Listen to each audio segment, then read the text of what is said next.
Boa tarde, boa noite, eu sou o Ângelo Henrique Simões e você está no canal da Saga Humana. Se você é novo por aqui, seja bem-vindo. E se você gostar do vídeo, então se inscreva no canal. E se você já é inscrito, considere a possibilidade de se tornar um membro do canal. Como membro, você palpita na escolha dos temas dos próximos vídeos, tem acesso a benefícios exclusivos, abre as portas para que o conhecimento chegue até você e apoia a produção de conteúdos daqui do canal. Outra forma bem simples de você apoiar o canal é adquirindo meu livro, A Saga Humana, cuja leitura amplia e complementa o conteúdo dos vídeos que você assiste aqui no canal. Mas, sem perda de tempo, vamos logo para o vídeo da semana, o último da série sobre a história evolutiva do gênero Homo. E enquanto rola a vinheta, já sabe, né? Já vai deixando o seu like, porque eu garanto que vai valer a pena.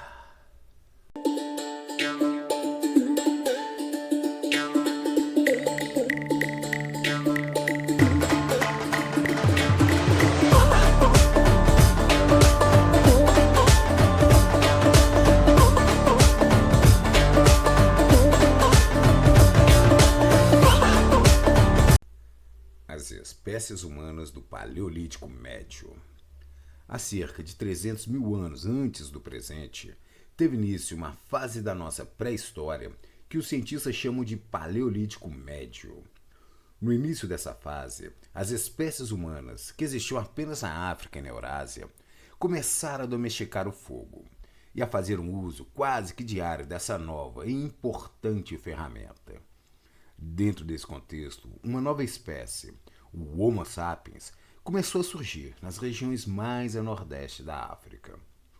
Ao longo dos 100 mil anos que se seguiram, os nossos ancestrais sapiens mantiveram-se confinados dentro dos limites do continente africano, onde passaram gradativamente a ocupar áreas cada vez maiores. A Europa era ocupada pelos neandertais, que por volta de 200 mil AP começavam a alcançar as regiões mais centrais da Ásia, onde o homem de Denisova ocupava uma ampla faixa, que por volta dessa época já devia estender-se até as regiões onde hoje se encontra a Indonésia. Mais ao sul da África, é provável que populações de Homo rhodesiensis e do Homo naledius ainda pudessem ser encontradas.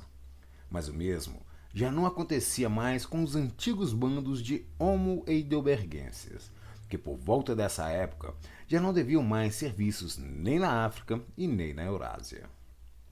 Mas enquanto as populações de Homo heidelbergensis entravam em extinção, o que aparenta ter sido uma subespécie do Homo sapiens já devia estar vivendo nas regiões mais orientais do centro da África. Nessa época, a região onde hoje se encontra o Mar Vermelho era um grande lago interno, sem ligação com o mar, que ao sul era limitado por uma extensão de terra que conectava a Península Arábica ao continente africano, uma vez que o nível do mar era significativamente mais baixo do que o atual.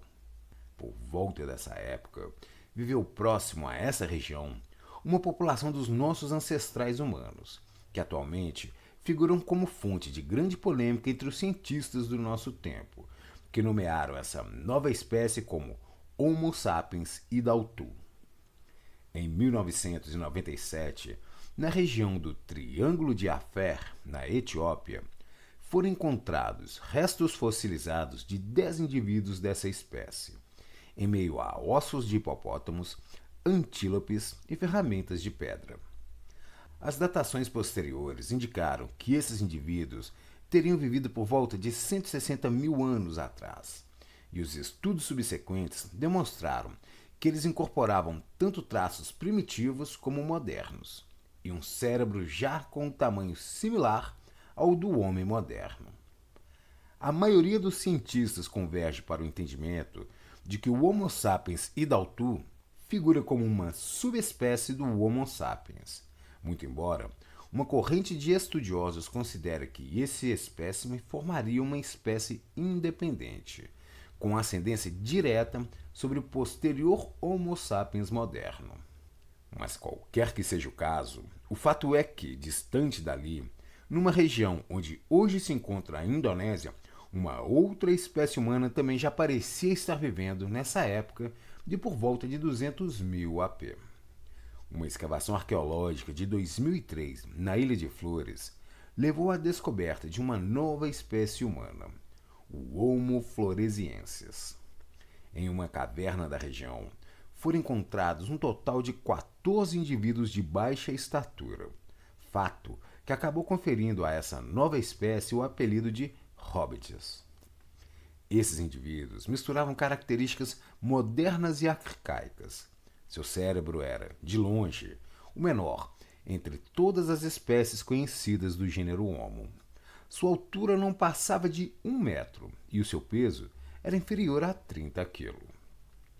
Esse conjunto incomum de características faz com que o Homo floresiensis seja diferente de todas as outras espécies conhecidas do gênero Homo, embora os cientistas encontrem uma ascendência direta ligando essa espécie ao Homo erectus. Alguns cientistas chegam a classificar o Homo floresiensis como uma subespécie do Homo erectus, muito embora essa classificação encontre pouca aceitação entre os especialistas. Achados demonstram que a maioria das ferramentas do Homo floresiensis se associava à antiga cultura olduvaiense e coexistiram com algumas ferramentas de corte e armas mais sofisticadas, além do uso do fogo. Até pouco tempo atrás, acreditava-se firmemente que essa espécie tivesse vivido até o fim da última glaciação, há cerca de 13.000 anos atrás, mas pesquisas recentes sugerem que talvez essa espécie tenha entrado em extinção mais cedo. Uma possível explicação para a baixa estatura dessa espécie se associa ao nanismo insular, um processo evolutivo que, inclusive, já foi detectado em outros mamíferos da região e que consiste na redução do tamanho das espécies de grande porte que se limitam a viver em um habitat pequeno ou com poucos recursos. A Ilha de Flores é uma região insular, localizada próxima à linha de Wallace, a qual marca a separação de dois ecossistemas distintos, e que há cerca de 200.000 anos atrás já figurava como uma terra isolada por fortes correntes, o que dificultava a migração de animais vindos tanto da Austrália como da Ásia. Entre os animais de grande porte da Ásia que não alcançaram a região está, por exemplo, o Gigantopithecus, o maior primata conhecido, que viveu nas regiões do sudeste da Ásia até por volta de 100.000 anos atrás. Mas o fato é que a rara presença de grandes mamíferos terrestres na Ilha de Flores parece reforçar a hipótese de nanismo insular do Homo floresiensis, uma vez que a presença de fósseis também revela a presença de outras espécies locais que apresentam menor porte, como é o caso, por exemplo, do extinto elefante pigmeu Stegodon. A saída do Homo sapiens para fora da África. As evidências sugerem que uma primeira onda migratória envolvendo a saída do Homo sapiens para fora da África teria acontecido entre 150.000 e 100.000 anos atrás. Mas as circunstâncias e as condições nas quais aconteceram essas migrações, como é de costume, figuram como objeto de intenso debate dentro do meio científico. Nesse sentido, diferentes hipóteses e distintas teorias são apresentadas com cronologias nem sempre coincidentes.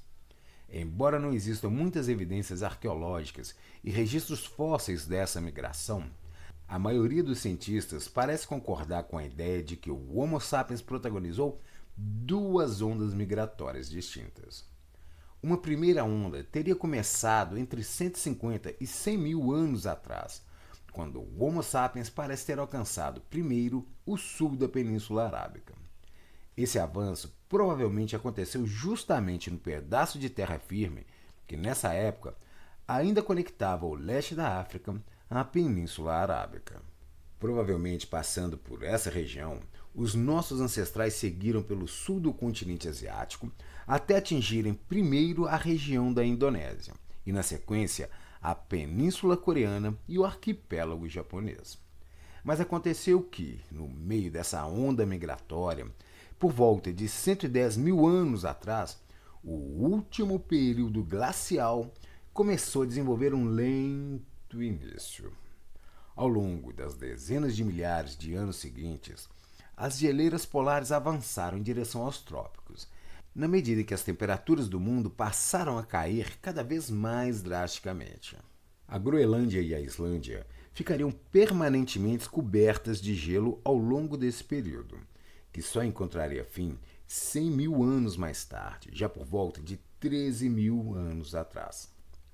Ao longo da última geração, que os cientistas chamam de glaciação Wisconsin, o nível dos oceanos se manteria cerca de 140 metros mais baixos do que o atual, de forma que regiões onde atualmente encontram-se inundadas no fundo de águas marinhas, naquela época eram terras secas que se encontravam acima do nível do mar. Esse era o caso, por exemplo, da ilha da Grã-Bretanha, que naquela época ainda era conectada por terra ao continente europeu. Da mesma forma, o contorno marítimo de muitas regiões, hoje cheias de ilhas, como o Sudeste Asiático e a Oceania, naquela época apresentavam uma sólida e extensa conexão por terra. Nessa época de 100 mil AP, quando a glaciação Wisconsin ainda estava só começando a ganhar força, os neandertais já ocupavam uma ampla faixa de terras que ia da Europa até as regiões mais centrais da Ásia. As populações do homem de Denisova também habitavam uma ampla área, cuja extensão alcançava até as proximidades dos domínios do Homo floresiensis. Enquanto isso, os sapiens avançavam ao longo do leste da Ásia, alcançando até as regiões ao sul do Himalaia. E o Homo rhodesiensis, o Homo naledi e o Homo sapiens idaltu já deviam estar extintos. As espécies humanas no Paleolítico Superior. Essa fase da pré-história é marcada por um notável avanço nos padrões mentais e intelectuais dos nossos ancestrais humanos, notadamente entre os neandertais e principalmente entre os sapiens. Ao longo de 45 mil anos, os nossos ancestrais desenvolveram um pensamento abstrato, um raciocínio lógico, uma introspecção e uma racionalidade que se manifestaram por meio do surgimento das mais antigas pinturas rupestres, das primeiras esculturas, de uma inovadora e sofisticada protolíngua e das mais antigas práticas religiosas que o registro arqueológico conhece. Esses foram tempos da revolução cognitiva, quando novos modelos culturais e sociais surgiram e uma nova geração de modernas ferramentas líticas foram desenvolvidas pelos sapiens e os neandertais. Esse foi o caso do surgimento da cultura chatelperroniana, associada aos neandertais, e da cultura aurignaciana, associada aos sapiens. O desenrolar do período do Paleolítico Superior e da Revolução Cognitiva encontram-se detalhadamente narrados ao longo de 4 vídeos que podem ser encontrados dentro da playlist do canal na pasta da A Saga Humana no Paleolítico Superior. Mas, como o aprofundamento da Revolução Cognitiva foge ao objetivo da presente série, não vamos nos estender aqui sobre o assunto além do necessário.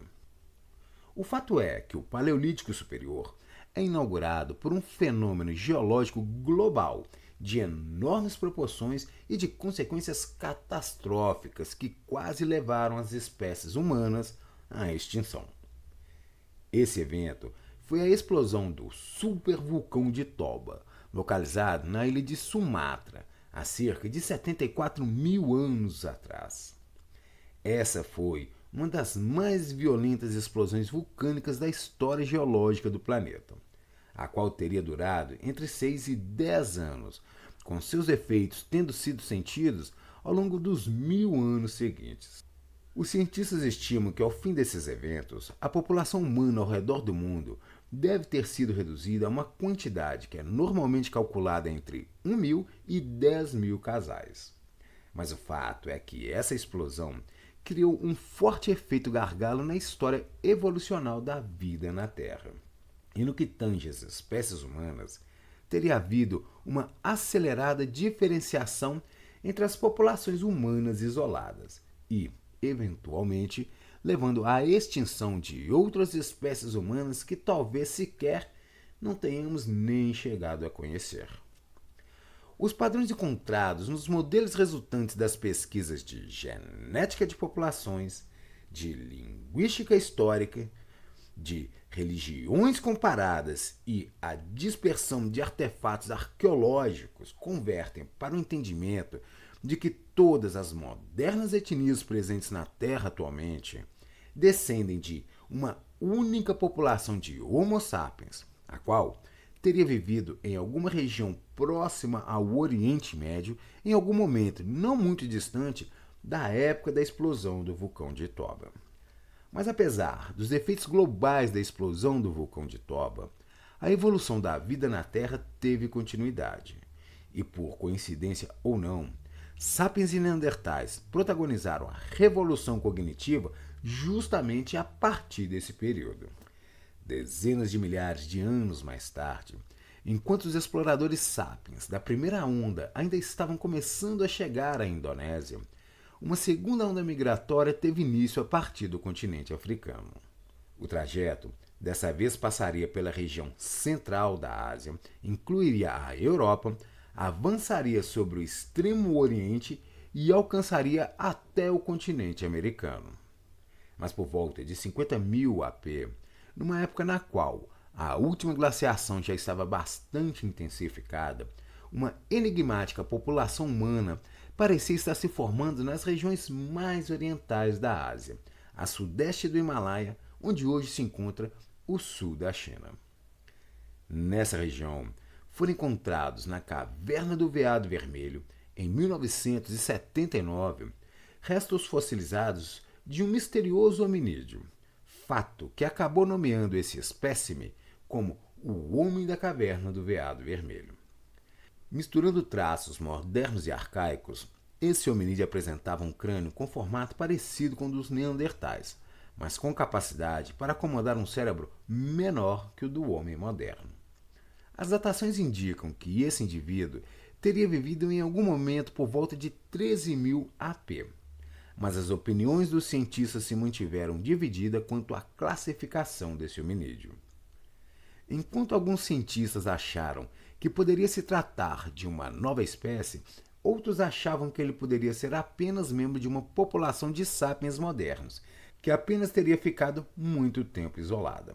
As tentativas de extrair DNA só obtiveram sucesso bem mais tarde, de forma que apenas em 2018 o sequenciamento genômico revelou que o Homem da Caverna do Veado Vermelho fazia parte de uma população que deixou descendentes que, atualmente, vivem no leste da Ásia, nas ilhas do Sudeste Asiático e na península da Indochina. Adicionalmente, o mapeamento genético revelou ainda que a população do Homem da Caverna do Veado Vermelho se liga fortemente à ascendência asiática dos nativos norte-americanos, cujos ancestrais cruzaram o Estreito de Bering em algum momento entre 20.000 e 14.000 AP. Colocando fim à discussão sobre se o Homem da Caverna do Veado Vermelho figuraria ou não como uma nova espécie, os estudos mais recentes revelam que, apesar das características morfológicas incomuns, esse espécime figura, sim, como parte de uma população de sapiens modernos. Os sapiens conquistam o mundo. Numa época na qual a população da Caverna do Veado Vermelho ainda devia estar começando a se formar nas regiões mais orientais, os nossos ancestrais sapiens começaram a chegar na Europa. Na frente oriental, os sapiens alcançaram o norte da Ásia Central, mais ou menos na mesma época em que os denisovenses se extinguiram. Fato que antecedeu em 5.000 anos o desaparecimento dos neandertais da Eurásia. Na sequência, os sapiens alcançaram a porção oriental da Sibéria e cruzaram o Estreito de Bering. E mais ao sul, utilizando a Polinésia como trampolim, eles também avançaram sobre a região oriental da América do Sul, conforme descrito pela hipótese Malay-Polinésia. As regiões do interior da América do Norte foram alcançadas um pouco mais tarde, já por volta de 15.000 AP. Por volta de 13.000 AP, grande parte do planeta já era povoada pelos nossos ancestrais sapiens, que talvez, e apenas talvez, fossem a única espécie humana que ainda existia no planeta. Mas então, um novo evento global teve lugar. O planeta se aqueceu, as calotas polares começaram a derreter e a última glaciação começou a chegar ao fim. Os níveis dos mares se elevaram fortemente e as regiões costeiras de baixa altitude foram inundadas, só restando os pontos mais altos dessas regiões, que acabaram se tornando ilhas isoladas pelas águas oceânicas. O fim da última glaciação representou um novo gargalo evolucional para a vida na Terra. Os animais da megafauna entraram em extinção, e não mais do que 1 milhão de seres humanos, agora todos sapiens, conseguiram sobreviver. Nos tempos do fim da última glaciação, os humanos já não encontravam mais as caças que haviam sido tão abundantes no passado, e a fome se tornou companheira de sucessivas gerações humanas. Para sobreviver, os humanos começaram a se associar a uma outra espécie, os cães, que se revelaram como bons parceiros de caça. E para ajudar a espantar a fome, nossos ancestrais também acabaram aprendendo como cultivar a terra, uma vez que os alimentos que sempre foram colhidos na natureza começaram a se tornar cada vez mais escassos. Com o fim da última glaciação, o período do Paleolítico chegou ao fim, e o período seguinte, o Mesolítico, representou um marco profundo e definitivo para que uma nova humanidade, agora composta exclusivamente por sapiens, pudesse surgir. A sequência narrativa da nossa pré-história, conectando essa série aos tempos que se seguiram, podem ser encontradas nos vídeos do canal que estão em outras pastas armazenadas na nossa playlist. Para acompanhar a sequência cronológica dos eventos que se sucederam com os nossos ancestrais, assista na sequência aos vídeos da pasta da saga humana no Paleolítico Superior, que foram os primeiros vídeos produzidos aqui no canal e que narram desde os primeiros tempos da Revolução Cognitiva até a época em que a última glaciação chegou ao fim. Na sequência, é só assistir pela ordem aos vídeos da pasta da saga humana no Mesolítico e emendar a sequência com os vídeos da pasta da saga humana no Neolítico, aos quais se seguem os vídeos da pasta da saga humana no Calcolítico, seguidos pelos vídeos da pasta da saga humana na Idade do Bronze, da saga humana na Idade do Ferro, da saga humana na Antiguidade Clássica e da saga humana na Idade Média. Assista a sequência dos vídeos da saga humana que se encontra na playlist do canal e mergulhe numa narrativa única e completa que começou nos tempos dos primeiros seres humanos e que segue até os tempos da Idade Média. Os vídeos mais recentes da sequência da saga humana produzidos aqui no canal. Mas futuramente seguiremos adiante ainda. Você pode maratonar o canal sem dó de acabar. Essa mesma narrativa também encontra-se no meu livro, A Saga Humana, que narra os eventos que vão até os nossos tempos e cuja leitura amplia e complementa o conteúdo dos vídeos que você encontra aqui no canal.